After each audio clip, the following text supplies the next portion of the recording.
তোমরা আমাকে অনেকেই প্রশ্ন করছো যে এই বয়সেও সৌন্দর্যের চাবিকাঠি বলাটা উচিত বলেই কিন্তু আমি বলছি। তবে গোপন কথা গোপন রেখো।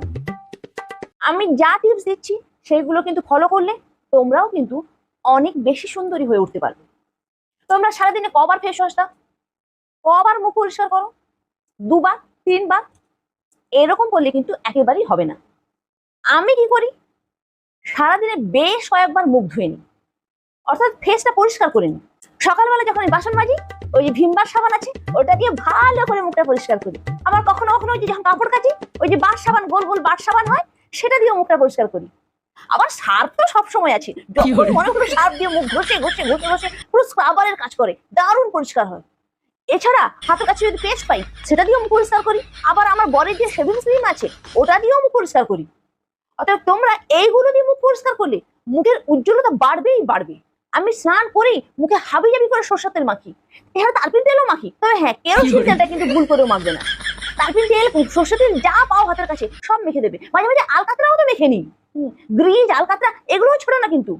তারপরে আমার মুখে বিউটি স্পট আছে, ওই যে যখন মাছ রান্না করি তখন তেল ছিটকে যখন মুখে পড়ে যায় পুরো বিউটি স্পট। তোমাদেরকে তাই জন্য এই শিঙি মাছ, মাগুর মাছ এগুলো কিন্তু ঢাকনা ছাড়া রান্না করতে হবে, তাহলে কিন্তু মুখে বিউটি স্পট পড়বেই পড়বে। আর তারপরে ক্রিমের কথা, কোনো ওষুধ যদি শেষ হয়ে যায়, অর্থাৎ ওই যে কোথাও কেটে গেলে মলম, নিওস্পিরিন, এই ধরনের অনেক মলম টলম হয় না, সেগুলো যদি এক্সপায়ার করে যায় সেগুলো আমি মুখে মেখে নিই, মুখে মাখলেই জেল্লা। আর এছাড়া আছে আমার শাশুড়ির যে হাঁটুর ব্যথার ওষুধ মলমটা আছে, ওটা এক্সপায়ার করলে গেলে আমি ওটা মুখে মেখে নিই। এছাড়া যখন খেতে বসি আচারের তেল একটু মেখে নিই, আবার কখনো চাকা সুন্দি, আবার টমেটো সস, সয়া সস যখন এক্সপায়ার করে যায় তখন মেখে নিই। আমি কোনো কিছু ফেলি না, যা পাই মুখে মেখে নিই। আর ওটা করলেই মুখের জেল্লা অনিবার্য। আর যদি ওই যে স্কচ ব্রাইটে একটু ভিমবার লিকুইড দিয়ে দাও, একবারে লেবুর শক্তি, পুরো সিরামের কাজ করবে। আর বাড়িতে আমি সবসময় মেকআপ করে থাকি, বাড়িতে যে অমৃতাঞ্জন আছে ওটা মেখে নিই, ওটা মুখে নিলে পুরো মুখটা পুরো ব্লাশ করে, একবারে যেন মনে হয় মেকআপ করেছি। তো এই টিপস যদি তোমরা ফলো করো তাহলে বিশ্ব সুন্দরী ঐশ্বর্য রায়ের মতো কিন্তু হতে পারবে। তবে এই গোপন কথা গোপন রাখবে।